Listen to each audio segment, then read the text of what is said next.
Hello everyone. In this video we are going to discuss question number 11 to question number 15 of QA section of CAT 2008. So let's start with question number 11. Question number 11 is the figure below shows the plan of a town. The streets are at right angles to each other. A rectangular park P is situated inside the town with a diagonal road running through it. There is a prohibited region D in the town. So means we cannot travel through the region D. So question number 11 is Neelam rides her bicycle from her house at A to her office at B, taking the shortest path. Then the number of possible shortest paths that she can choose is how many?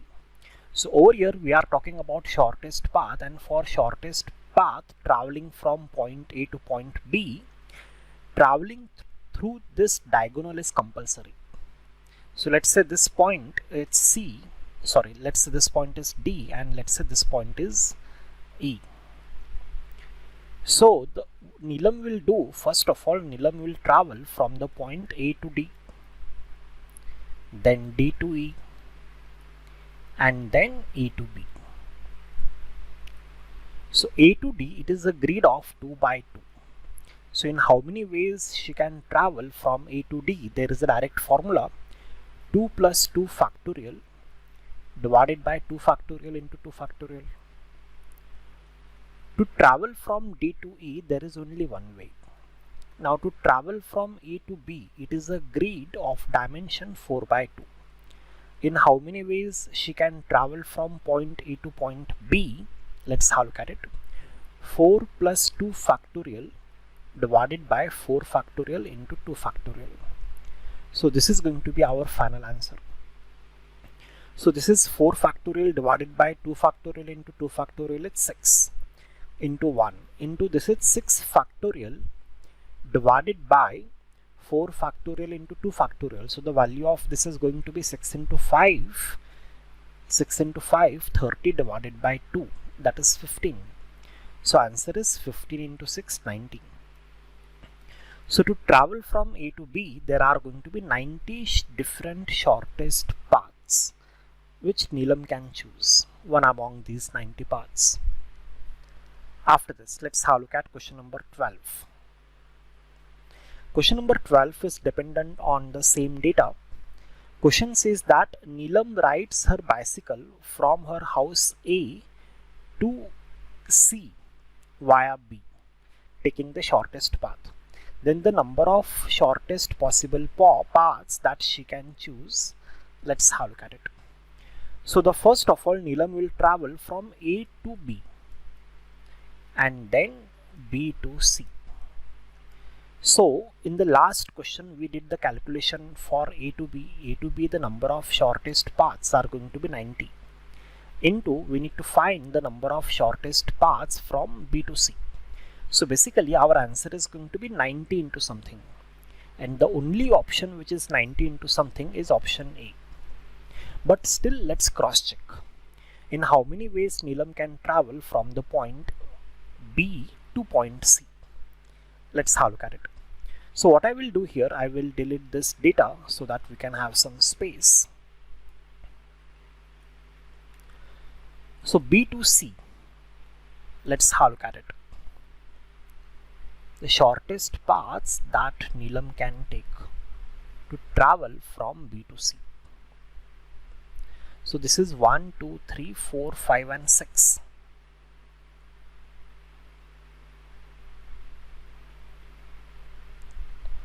Okay, so this is point C and this is point B. The diagram is not drawn to the scale. So the number of shortest paths to travel from B to C. So we need to do the manual counting over here. We cannot use any formula. The number of ways Neelam can travel from B to this place is only one way. To this place is only one way. This place Neelam can travel is one way.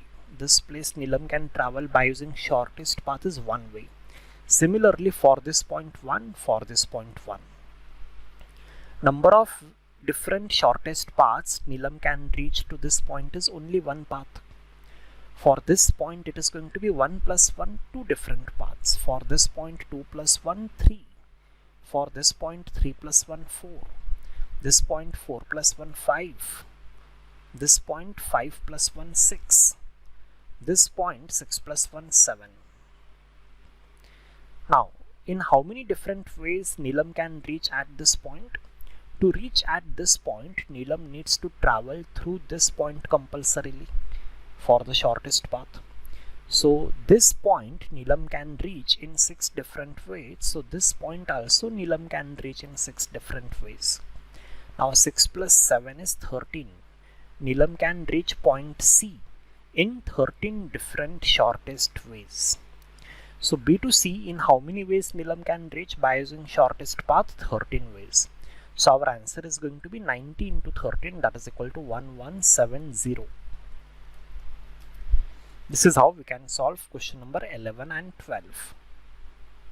After this, question number 13. A shop stores X kg of rice. The first customer buys half this amount plus half a kg of rice. Second customer buys half of the remaining amount plus half a kg of rice.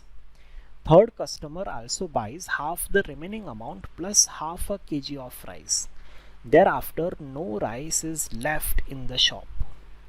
Which of the following best describes the value of X? Let's have a look at it. So over here there are 3 customers. Customer 1, customer 2, customer 3. The amount of rice in the shop when customer steps in, let's call it as initial amount. Then the quantity of rice purchased. Then the quantity of rice left. Over here the rice left when the third customer steps out of the shop is 0 kg. So we need to use a backward approach over here. Let's say when third customer steps into the shop is having a kg of rice. Out of these a kg, the customer will purchase a by 2 plus 1 by 2. And the 0 kgs are left. So if you solve this equation, you will get the value of a. So that is going to be a minus a by 2 is a by 2, which is equal to 1 by 2. The value of a becomes 1. Means the number of kgs of rice when the third customer comes into the shop is 1 kg. It means when second customer left the shop, 1 kg is left. So let's say when second customer comes into the shop is having b kg of rice. Second customer purchase b divided by 2 plus half a kg. And after purchasing this much rice, 1 kg is left. If we solve this equation, b minus b by 2 is b by 2 is equal to 1 minus 1 by 2. Sorry, 1 plus 1 by 2 is 3 by 2. If we solve this, you will get b is equal to 3. It means when second customer comes into the shop is having 3 kg of rice. It means when first customer left the shop was having 3 kg of rice. When the first customer comes into the shop is having x kg of rice. First customer purchase x by 2 plus 1 by 2. And after purchasing these many kgs of rice, 3 kg are left. So if you solve this equation, x minus x by 2 is x by 2 is equal to 3 plus 1 by 2, it's 7 by 2. So which is equal to x is equal to 7. So our answer is option B. After this, question number 14.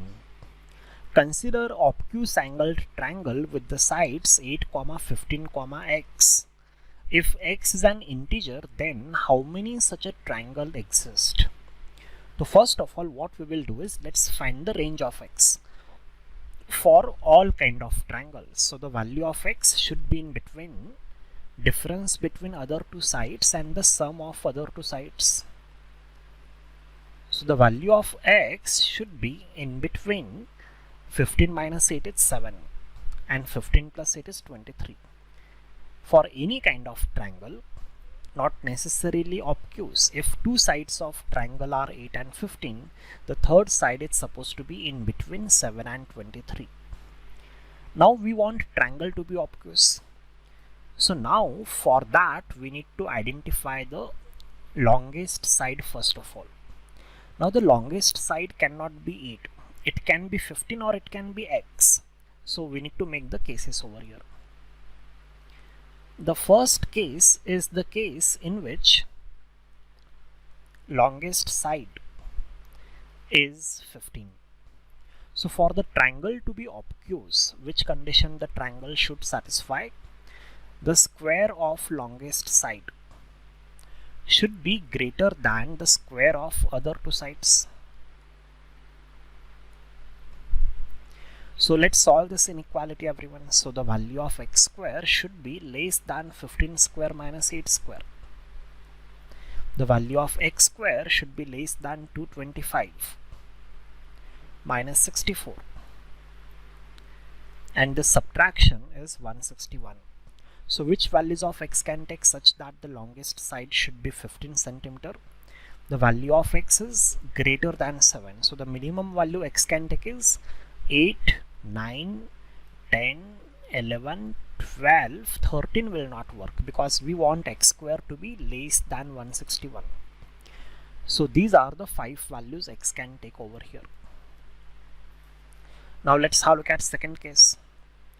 Second case is a case in which longest side is x. In that case, the square of longest side should be greater than the square of other two sides, that is 8 square plus 15 square. So the value of x square should be greater than, this addition is 289. So the values of x, which values x can take over here? The x square should be greater than 289. So the minimum value x can take is 18 because 17 square is 289. X is equal to 17 does not satisfy. So x is equal to 18 is fine, 19, 20, 21 and 22. X has to be less than 23. We need to take care that x has to be the longest side and x is an integer. So over here x can take 5 different values. So total how many values x can take? X can take 5 plus 5, 10 different values. So 10 such a triangle exist. After this, in question number 15, what is the number of distinct terms in the expansion of a plus b plus c bracket to the power 20? So now over here, in every term of this expansion, it is going to be some constant into a to the power something, let's say a to the power p into b to the power q into c to the power 4 r. In each term of this expansion, it is going to be some constant k into a to the power p into b to the power q into c to the power r, such that the sum of powers of a, b and c, that is p plus q plus r, this addition is supposed to be 20. So now this question is nothing but how many integral solutions, how many positive, no, 0 is also fine, so not necessarily positive, non-negative integral solutions. We need to find non-negative integral solutions for this equation. So what is the formula? There is a direct formula from P and C. The formula is n identical objects